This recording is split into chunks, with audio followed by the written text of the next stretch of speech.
mawubiziwe you'll face ama challenges abhlungu, and when lama challenges happen uthula uNkulunkulu uzokulwela. Bese ngiphendule leyo ukuthi abantu bathi ubuso bami ngathi akubonakala ukuthi I've been through the most. Emdakadedi mhlambe ufuneke uye back uyongiresearcha from back kade ngikhala kade ngithi I need closure. I need ukubulungiswa kade, not just mina sibaningi. But remember this happened 20 years ago. Manje I made a point of healing lapho ngithi hayi ngindlulile sindlulile but ngesithule because funa sivula amehla abantu.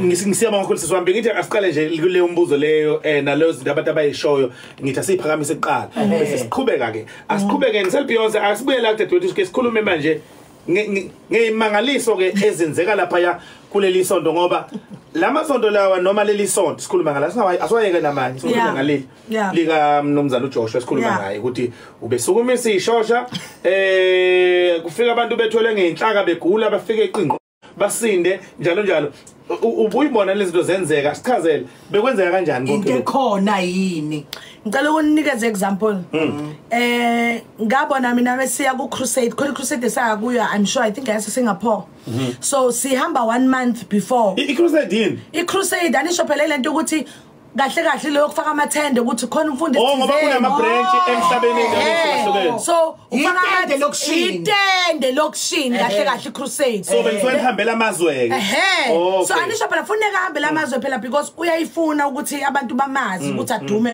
futhi abantu bedonseke beze Nigeria. Exactly. So thina ke makiwa crusade ngikhuluma personal experience.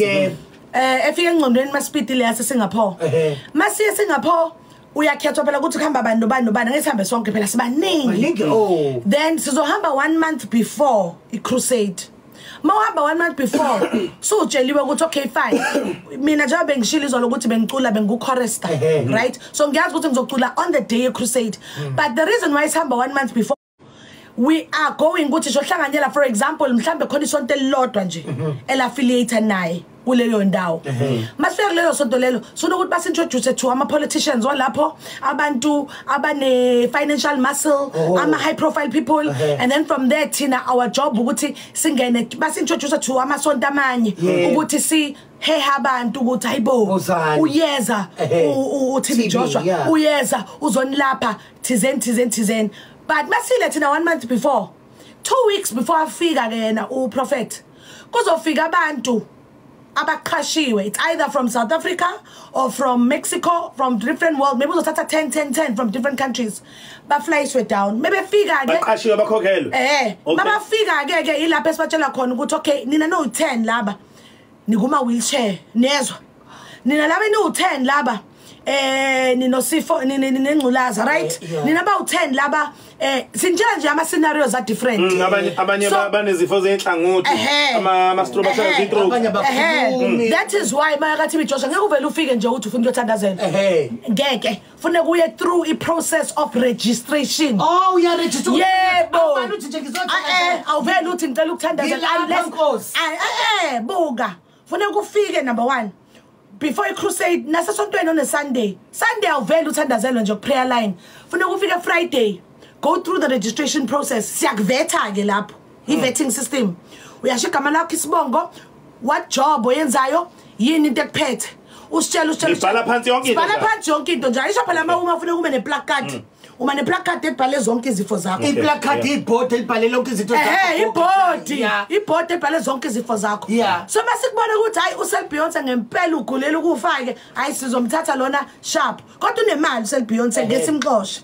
so what happens ku crusade ke mesefikile umfundisi the first few days uzoba ne business breakfast nama business people I should know we've already worked the ground sesebenzile uyabona and it must abe ne business breakfast from a business breakfast ilanga le crusade sisi mawungabuka nje uye nje uGoogle ubheka ama crusade awayenzayo abantu abagulayo bahlaliswa in rows maybe from row 1 to row 50 ngenze example bese sathi ukuthi row number 1 2 3 4 5 ilabantu abagula ngempela bese row 6 7 8 9 10 maybe laba abaflyisiwe phela aba-actayo bese ke shaba mixa nje manganothi into 1 every time ethandazela abantu uTB Joshua akahamba yedwa uhlala hamba nabantu crew like thina abantu abamgijimela abanye sahlebe endlebeni abanye sibhala phansi phela kufanele simkhumbuze ukuthi Didi row number 1 and 5 danger means ilabo abagula ngempela so ungabathandazeli la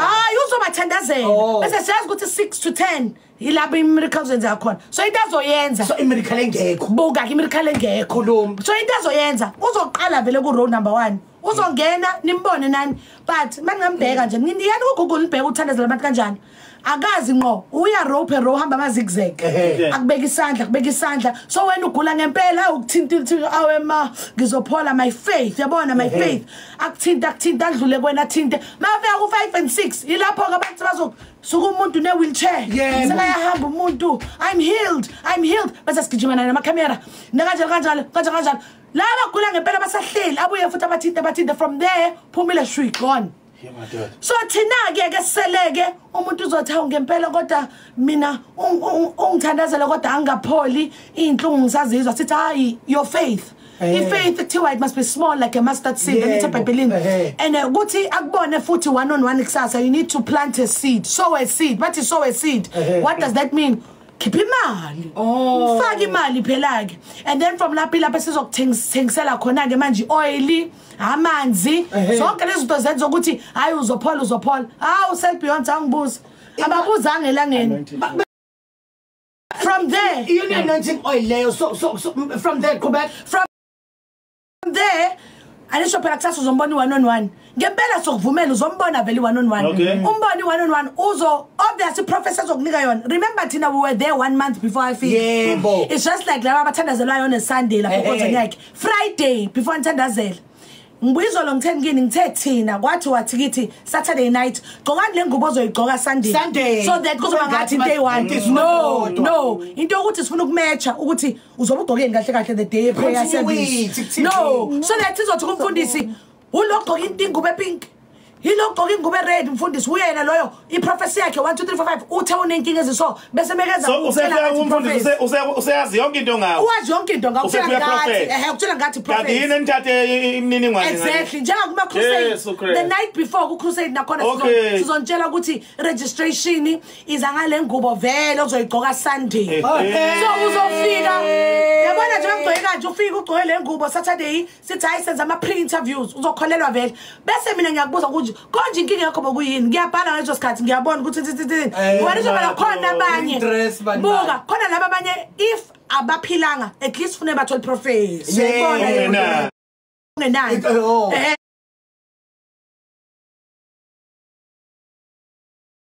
but at least bathola prophecy ukuthi ithemba libe khona bese uyambona every time before azosho prophecy screen sa black out siveza abantu abaculayo then makabuya uzothi there's a woman standing in the sick area wearing a pink dress just beg mina vele your issue is 1 2 3 4 5 uzokhohliwe ukuthi usixoxelile thina yes papa uvele mamela ukuthi upholile emzimbeni njani awusena ndaba naloko okusalayo prophecy so ke bonke ke laba abanye abeze besika kwezinye indawo kwathwani wena uzohlala ku wheelchair wena uzoba ukuthi bese ke bona bayasukuma ke bathola ama wheelchair ngempela hayi phela njalo mongayigugula nje kahle umuntu ayidonsi wheelchair yakhe neinduku zibanjwe thiwa I am healed yabona ne bese kube nalaba esizobathuna ukuthi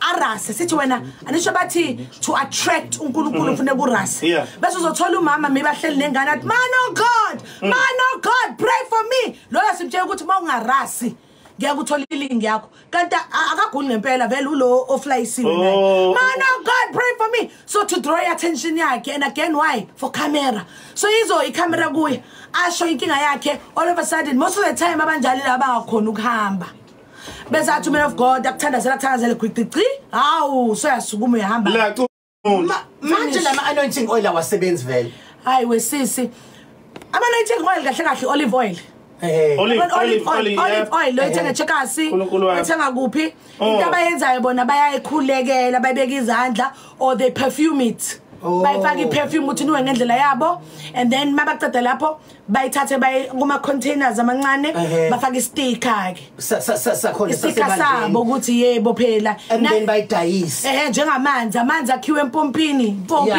pompi nawo futhi fakwe sticker sakhona anointing water kupackage kahle thatha mntakadede uhambe but laba bekhokhela ukuthi baze ku crusade that night baqeda ukuthandazela the very next day you fly out uyaphuma asikudingi ngoba sikunikile kwakho uyenza into yenzile hamba thank you goodbye come on siyaqhubeka si live ku Facebook by the way na ku Instagram @Khosi_FM sizobuya sikhulume ngendaba yokuthi ngikhathi kudilika isonto sihle kwadilika isonto wena ungasekho and then kodwa wakwazi ukuthi uphindele emuva uyosiza right yebo sifuna ukwazi ukuthi why kokwenzakaleni lokho ukuthi uqale phansi wena uyosiza ngoba phela wawusuphumile usubalekile uphunyukile logibe kuyinto embi kangaka sihle umbuzo wami ngekhathi kudilika isonto akuwona lapha ya eNigeria ngiyakhumbula khona umunye usisifuthi sakhuluma naye chatha naye owayestuck ngaphansi elokhuza for insuku wabona setholakile ecabanga ukuthi uzofa naye estuck lapha ngoba kungekho umuntu ombonayo na wastuck khona lapha ya kodwa waqala phansi waphindela futhi wayemumva kukhona uyosiza kungani because njengoba ngisho ukuthi it's not easy ukuthi your spirit nengqondo yakho iphume kule inkonzo you are groomed you are indoctrinated ungaphuma ngokwenyama yebo ngomzimba uthi hayi sengihambile ngishiyile kodwa khona le waza that will always pull you back for some reason le ukuthi funeke nje ngathi ungayogaba phuza imbiza bakugabhise lento abadlisa yona whatever the cases because nabe sengiphumile enkonzweni ngitshe ukuthi angisafuni lutho ngiright angisafuni lutho ngalomfundisi lona hawu kodwa the day bilidiliwa ngicela ukutshela my phone yayikhala off the hook because abantu bayazi ukuthi sihle sibisi no TB Joshua bebanje kanti ngithi no ngise South Africa mina I'm not there hayi ngilibona ibilidi no problem ngathola i-call mfethu bese ngihambile esontweni I think for about ±4-5 years but make a phone udate because angaze vele ngashintsha inamba yami avela athi oya sikle ngavele ngaguqa yes daddy wathi mina Shebi, I'm going to send these your brothers and sisters from Nigeria. Please, when they land in Johannesburg, please take care of them. They will bring a lot of money. And then this money, you must go with them to the houses of the people who died. Uthumela amanye ama disciples from Nigeria. Bazofika la eGoli. Mebefika eGoli. Ngiya mina emuzini wakhe lapha eRivonia. Mengifika lapho sizophiwa imali. Funeka sihambe house to house, province to province la eSouth Africa lapho umuntu ama families abashonelwa amalunga womndeni wabo sibanike imali ukuthi bese sine script futhi besifika sizoduduza sizokutshela ukuthi ungakhali phela ngathi awinoni ikholwa umuntu wakho ushonele enkonzweni it means ukuthi uzoya ezulwini straight uyimethaya umuntu wakho it means ufele ezandleni zakaJesu bese sekunika u50,000 noma 100,000 or 200,000 depending yabalabo abangafundanga kahle ama families la hluphekile sekushiya u50,000 masingayari lama families lapha sibona khona ukuthi hayibo laba kufundile abantu balana angithi khona nje ubashayashaya sibashiya ngabo 200,000 siya lezo imali lezo sihamba no bag khonza ikhaya uneyimali I was there inside see different provinces khona iprovince asaya kuyo ubaba khona cishe washisa ngamanzi abilayo wasixosha wathi akafuni kwazi lutho yena ufuna isidumbu sengane yakhe so I was part of it so that goes back to say self Beyonce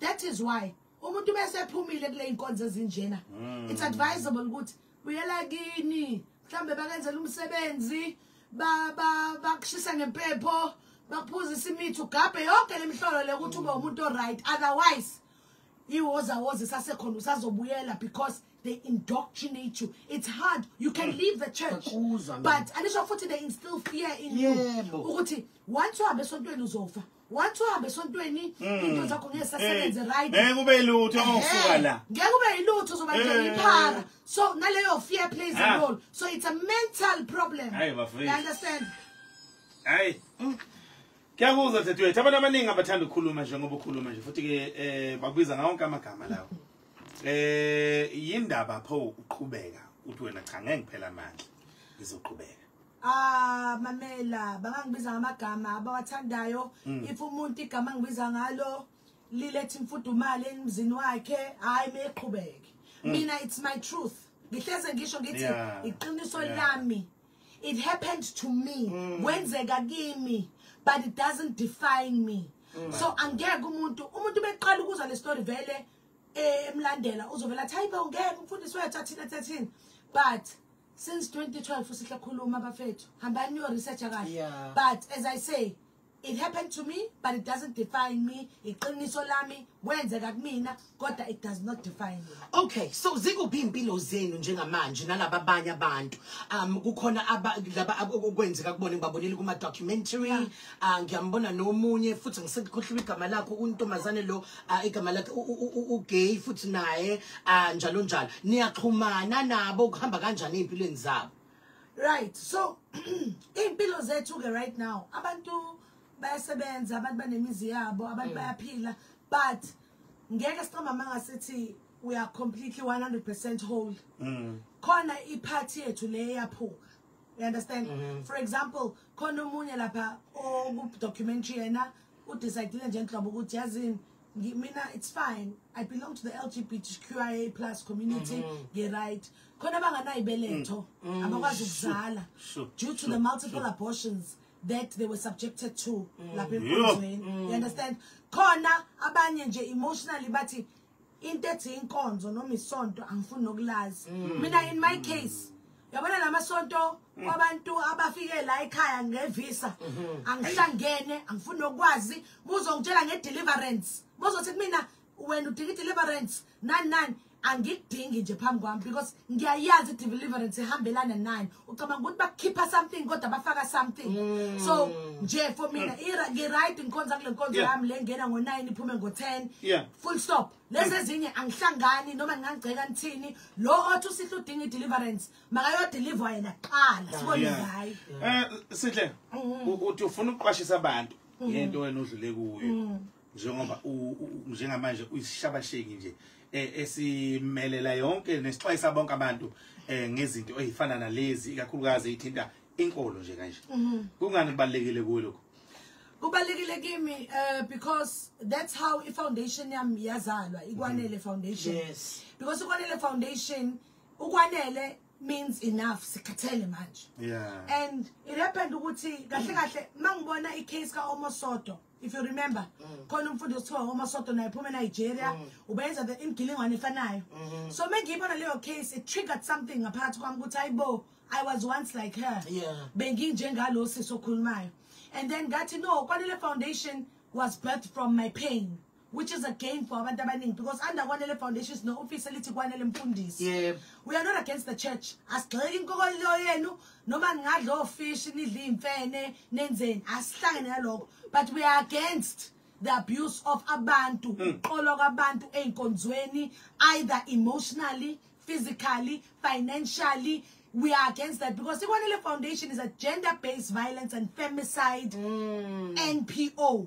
We advocate and stand against gender-based violence and femicide holistically. That is why it's not the office elithi Kwanele Mfundisi. Ikhuluma ngento usihle andlula kuyona. Usakhuluma ngokwanele Mfundisi. I mean unohlelo elibizwa khona ukuthi of fake pastors or pastor bangukokotela pastor bangasibona. Lungande luhlelo yiziphi izinto enzenzayo khona? Hey, fake pastors, you know, uNkulunkulu emuhle.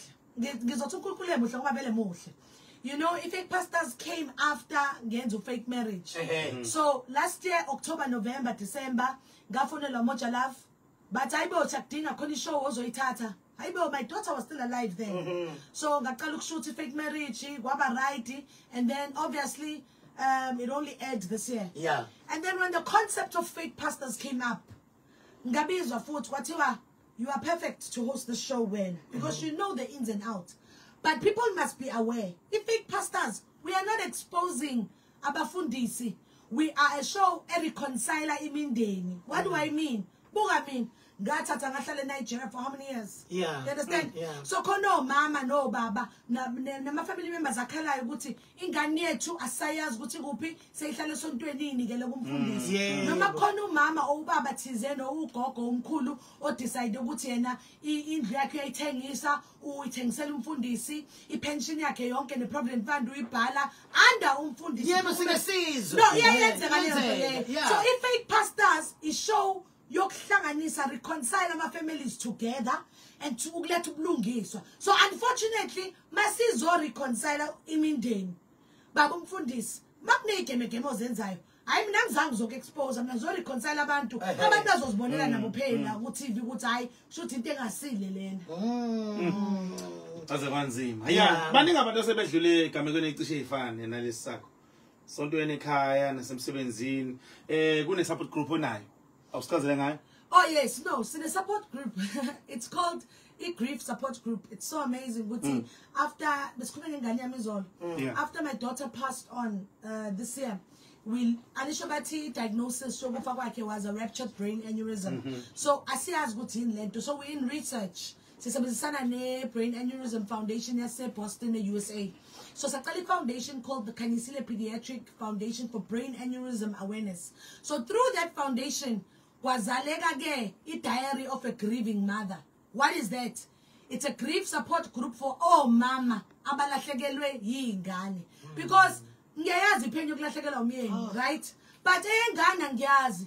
So I needed ukuthi ngihlanganyele nabo mama abathi nami ngeke ngalahlekelwa ingane ngiyabazi lobhlungu. So we have a grief support group and we are thankful ukuthi we've got ama therapists who come pro bono every month siyahlangana face to face and then 1 month face to face, the next month online. Like tonight, we have our online support group for 8 p.m. So that has birthed that. That's why I get to me now. For some reason, it always produces something to heal abantu, to show you what my character. Evil. Instead, my pain becomes the gain of many people. You cannot believe what a grief support group, Diary of a Grieving Mother. We've got mothers from different provinces. Tonight we are online sharing our grief. Next month we are face to face again. Because we need to heal. And then we put a fake. So that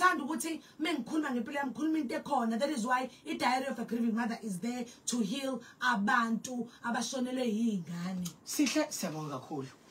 Siyabonga kakhulu sikufisela inhlanhla kuko konke okwenzayo abantu futhi bahamba bekulandele enkundleni zokuxhumana uthe ubani futhi sihle.